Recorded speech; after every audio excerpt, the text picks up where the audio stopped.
Hi, I'm Shelley. I'm Timorah. And we're here to show you how to video marketing. All right, so we're going to get started today. Oh, and there is a crowd here. Hello, crowd. Hello. All right. Are you back on there? Okay, so again, the intent is to demystify as much as possible video marketing.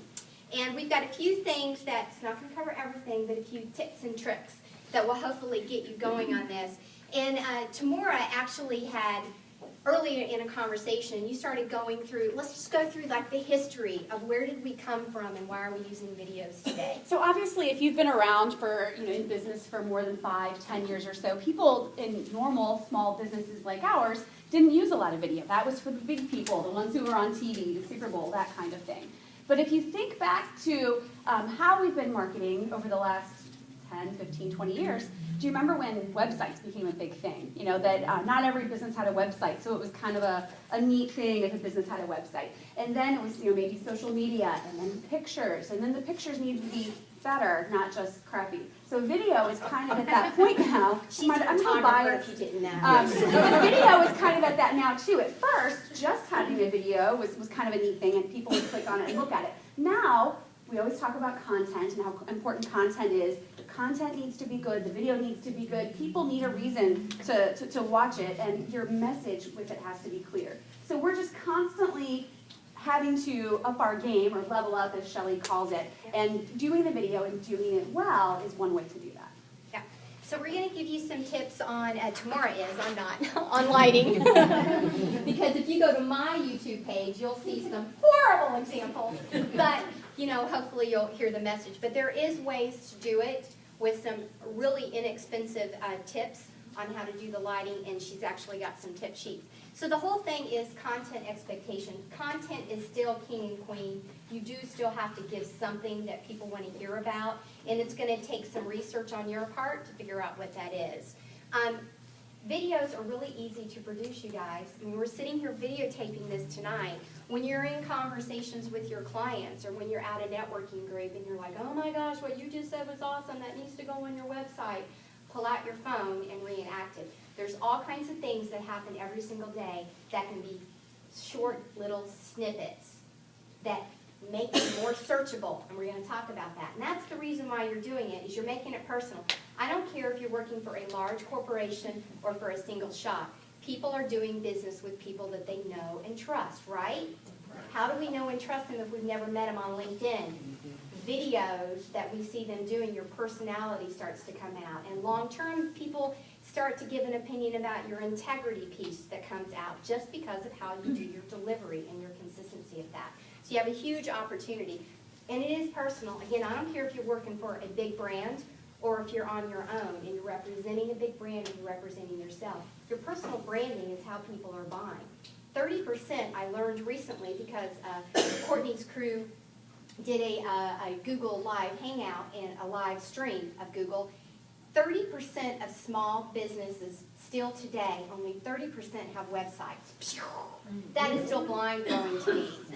It's about, you don't even exist if you can't be found through a Google and a link, or even if it's one page, even if it's a stagnant page. So now that's becoming true about videos. I know I personally, when I want to do a speaking gig, it doesn't matter how many recommendations I have now. If I don't have a video of me delivering that exact topic, name's taken out of the hat. So video really is becoming the ruler, and you'll see how the content can bleed, because most of us, how many people are in here are writers? A fraction is the point.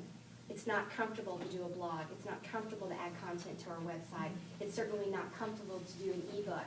But can we sit and talk about what it is we know and be very authentic about it? Absolutely. That's the value and the beauty of the video comes in.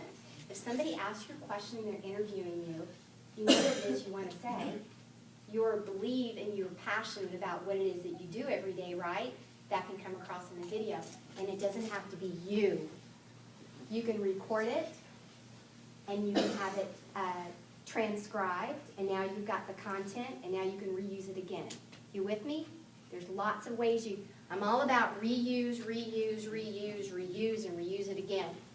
Video turns into video blogs, vlogs.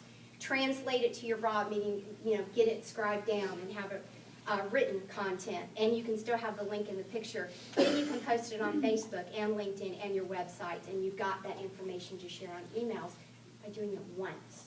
Once. Who's all about that?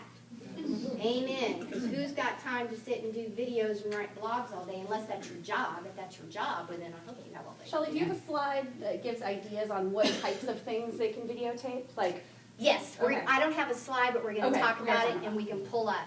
So, Timorah, I'm going to hand it back over to you, and make sure you're in the video where you talk about it. Okay, so let's pass these out. These are just for you guys to keep and take with you so that you've got them. Just little things to remember that will help improve the quality of the video that you use. Lighting is, of course, the most important. A lot of times people will be in just a random corner of their office. It's whatever seat they're sitting in, and there's nothing necessarily wrong with that. But if we can't see what your face looks like, if we can't see the color of your eyes, not tell your expressions, it's going to fall flat. When we have a conversation with someone, we're looking at their face. And in your video, you want somebody to basically be listening to a one-sided conversation. So you want them to be able to see that, okay? So generally, the easiest thing to do is just to have a large window. It's got to be pointing to your face, though, okay? If you don't have a good window, or if you don't have something that you think provides a good enough thing, this is actually a super cheap light. It comes in a set of 3.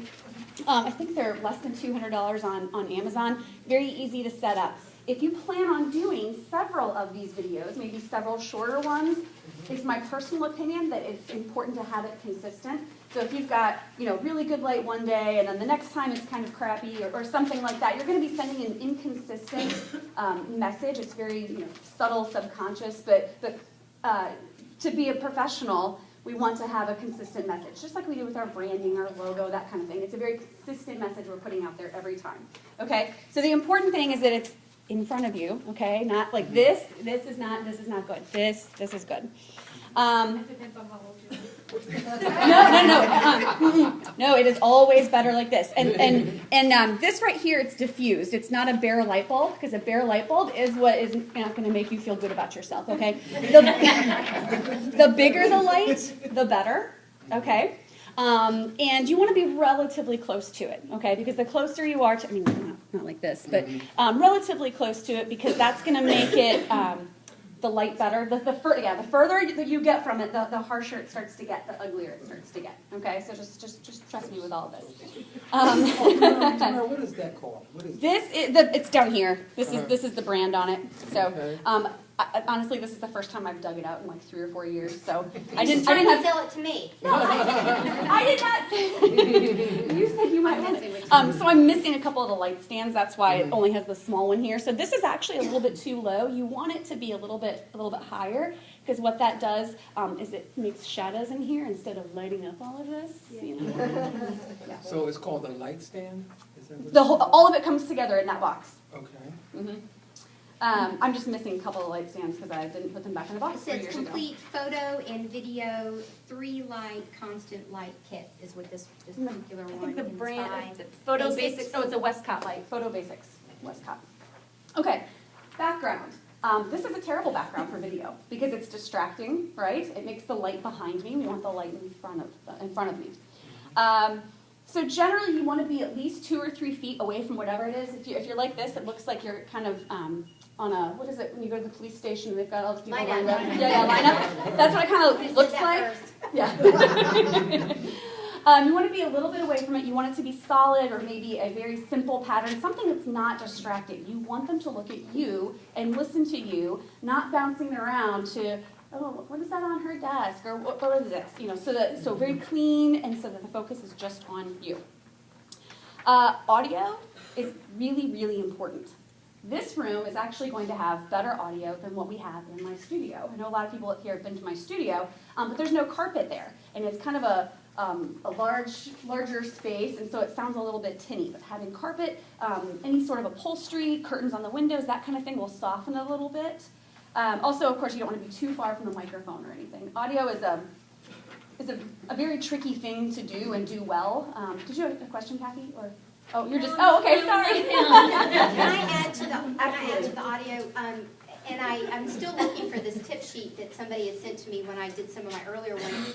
The lapel ones that you can have just off of your phone, if you turn, when you're recording, if you turn it upside down, you don't get that, even though you're not, but you hear it when you hear back the recording. So you want to turn it actually down or put a handkerchief or something over it or lay it flat. You would think you need it, but you do not if it's you recording the video piece. So what if you can't find something like that matches with your video background, what you need for the video, couldn't you also record the audio separately when you find a place that does work? Yes. That way you put it in, and as long as you sort of watch the video while you speak over it, so that your mouth movements match up. I wouldn't do it. I wouldn't do it that way. Shelley's got an example a little bit later of a way to kind of do that. That starts to get really complicated in the post-production, and we are not advocating post-production in that kind of way at all. Keep it simple, stupid. Yeah. So technically there are ways to do that, but unless you have like Adobe Premiere or Final Cut Pro or any of that kind of stuff, which I don't even own because I don't want to deal with it. Here's an example, just to stop you for a second. Where's the that sound? one? Why isn't the sound working? See, audio is so important. Okay, so I'll continue while she's doing that. Beware of any ambient noise at all, and then that goes on to the next step of test. Kind of go through it a little bit, try not to do like your most perfect version of what you're doing, but test it so that when you play it back, and if you're like, oh, the neighbor's dog is barking, or something like that, because all of those things, again, are distracting from your message and make you look a little bit less professional than what you really are. Did you find it, or do you want me to keep going? Both of the audio things are all the way up, so I have no idea what the problem is. It's not just screen. Are the speakers on? No, that's what I'm saying. This is completely on. Somebody said they saw what the problem was. See, this is all the way up, and this is all the way up. Is the sound coming out of your computer, or is it coming out of something I have? Yeah. Okay, so while they're doing that, I'll move on to camera.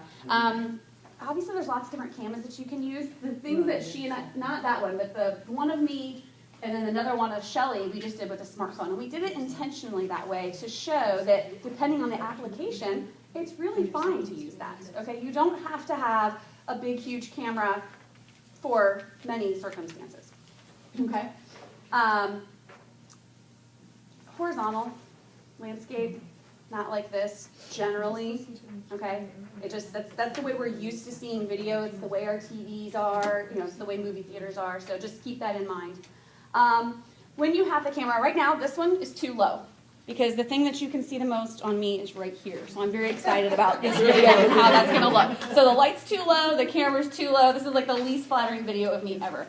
So you want to have it at eye level or slightly higher, just like not too much. We're not taking selfies, but you want to have it just a little bit higher. And make sure it's on Timorah, what is one of the questions that you're asked repeatedly by clients when you're getting ready to do a photo shoot? Most people ask what to wear. They're not 100% confident in what will photograph well and will make them look their best. So if you're talking about somebody who's getting a headshot, I often make sure that they are wearing something that's appropriate for their industry. So for some people that's going to be a suit, for some people that's not. They want to wear colors that are flattering to them. Generally not too much white because it looks very bright and doesn't always photograph well in a business type setting. And to make sure that the patterns are very simple and maybe that they have some simple accessories, but nothing too glaring or outlandish that might distract from their wonderful business. Thank you so much. And how do we get in contact with you if we have other questions? The best place is probably through my website, timorahbeales.com. She did not warn me that we were going to do that, by the way. She's like, let's just do a quick video, for example. But you notice that I was breaking my own rules because I didn't know I was going to be on camera, and I had bold stripes on my shirt. And there was a picture in the background that I was trying to... It was kind of distracting. I've got a chair rail there in the studio. I mean, all these things are kind of like, it was definitely done on the fly. And, but a couple of points other than that is when you talk about content and quick and easy, most of you, if not all of you on your websites, have an FAQ tab. So all of you know what to clients, prospects, strategic partners ask you all the time, or the most frequent. All of you know that. So you need content, sit for a minute in front of a notepad and write down what are the most commonly asked questions. You don't have to have somebody ask and act like they're interviewing, but you can act like you're being interviewed. And by the way, it's easy to edit these and actually have the question